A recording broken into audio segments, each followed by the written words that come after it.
In an uncertain period of Korea's reunification and a global future on the brink, our narrator believes in their incredible trip. In these uncertain times, they share this narrative to instill optimism. How can you begin a near-death experience related to our world's fate? In the face of skepticism, the narrator has contemplated this for over 30 years. Unafraid of doubt, they share for the unlikeliest occurrences frequently contain significant insight. An 18-year-old in 1991 lived carefree. He, a high school football team captain, experienced a life full of optimism despite Soviet saber-rattling. He was obsessed by thoughts of his future marriage, college, and the many institutions competing for his athletic talent. His childhood dream of playing in the NFL was distant but appealing. One game separated an undefeated season from a single loss in that year's conclusion. Friends and students wished them well before the match, hoping for their school's first unbeaten season. Fans chanted "Crush them," an undefeated baby, on game day. Despite their confidence, a what-if lingered. However, avoiding a single football narrative, they won that vital game 42-35, igniting early morning celebrations. Invitations and celebrations continued throughout the year, confirming their success. The night of his near-death experience, a dreadful foreboding prohibited him from attending a party. Resonant voice. "James, stay. Skip this modest party." Young excitement trumped caution in an 18-year-old. Derek, the team's co-captain, welcomed guests to his home. Derek was known for his aggressive nature, especially under the influence, at 6'5" and 275 pounds. He often had to stop Derek's accidents at gatherings, which he did that night. As they came late with his future wife, they were offered gifts they should have declined. A bustle near the door caught his attention. Derek, ready to fight. He sought to soothe Derek despite an inner voice advising moderation.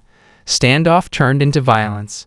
After the pandemonium, there was optimism, but the enemy returned armed. Derek and him were shot. During the chaos, his girlfriend and buddy panicked. As paramedics helped him, he watched with detachedness. They hurried him into the ambulance, discussing gunshot wounds with intensity. In a strange twist, he was inside the ambulance witnessing paramedics try to rescue his body. Voices pleaded, "Stay with me, kid. Never surrender." The paramedics' urgent hospital call, 18-year-old male, many gunshot wounds. Possible lung collapse. ET tube in. Prepare trauma team.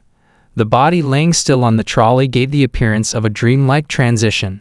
A cascade of events occurred beyond human comprehension. An ethereal essence accelerated at an incomprehensible velocity, analogous to light. Ethereal passages appeared with brilliance unsurpassed on Earth. Beautiful clouds, like the sun, encapsulated our spiritual voyage. He thought about being swept into a tornado's vortex as he traveled down this dazzling tunnel. Understanding arose beyond the celestial veils and blazing radiance.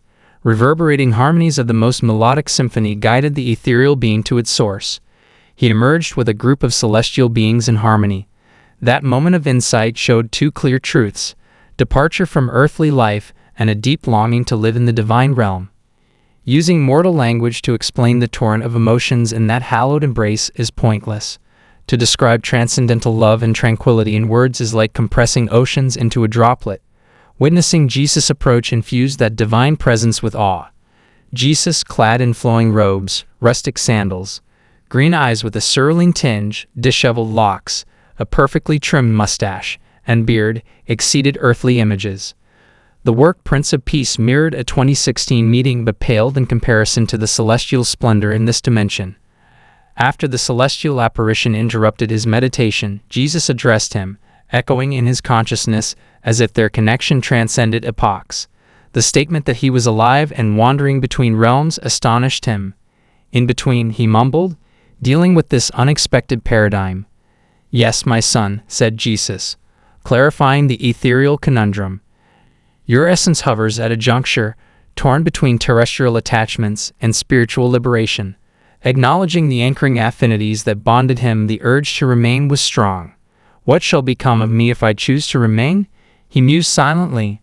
"Should you elect to stay," Jesus confessed, "you shall reside alongside me and my Father in the heavenly abode." "And if I opt to return," he queried. A tranquil smile covered the visage of Jesus as he elaborated, Your return shall herald boundless joy, particularly for those yet to tread upon earthly realms." Simultaneously, 3 cherubic beings emerged, addressing him as their progenitor. Confronted with the face of prospective kids, the decision became unequivocally lucid. At this time, a resolution was reached, transmitted wordlessly to Jesus. "Very well, my son," said Jesus. "However, ere you depart, there exists another perspective I must expose. Earth undergoes enormous metamorphoses, and you must be mindful of the coming trajectory." Thereupon proceeded a kaleidoscope vision of his life, encompassing periods of exultation and remorse, the painful echoes of inflicted grief, hearts burdened by his acts, and the burning recall of wounding words said to his mother erupted throughout this retroactive odyssey. Throughout this introspective traversal, Jesus remained devoid of judgment or admonishment, serving solely as an omniscient witness of his earthly voyage. He contemplated the perplexing findings from the weird encounter as it faded. Like chapters in an unpredictable novel, his future was a mix of promise and suffering. After his assessment, the potential of losing his college scholarship placed a cloud over his objectives. Embracing fate, he went to a trade school and learnt welding, which altered his life. His lover started a different academic path in another state, making distance a difficult enemy.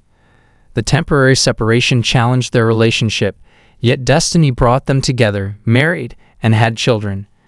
Jesus, whose divinity was incomprehensible, accompanied these glimpses of life. Many intimate facts from that angelic encounter were veiled by seclusion, mysteries he wanted to protect, soul riches held in a vault.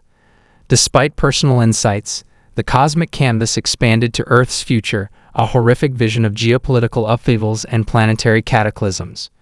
Jesus, the prophet, foresaw the fall of the Soviet Union, terror attacks in America, and World War III, ignited by the Korean Peninsula's reunification and global chaos. People demanded explanations for this bizarre sight into the future's darkest corridors. Jesus' statement resonated with him, to equip you with the knowledge of what awaits upon your return. The unexpected return to reality frightened him. His lips tasted of blood, and his body ached from wounds. His brief journey through heaven was disorientingly contrasted by the ambulance's sterility. He was brought by the paramedics' calming voice to a hospital's bustling halls, where a team of competent doctors were astounded by his incredible survival. Recovery was sluggish, with world events unraveling like divine predictions. Life was a rich tapestry of adversity and resilience.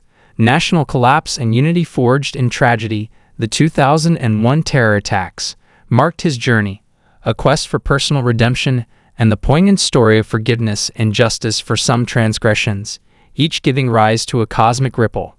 His life was linked together by time. He trusted his wife's love to steer him through life's storms.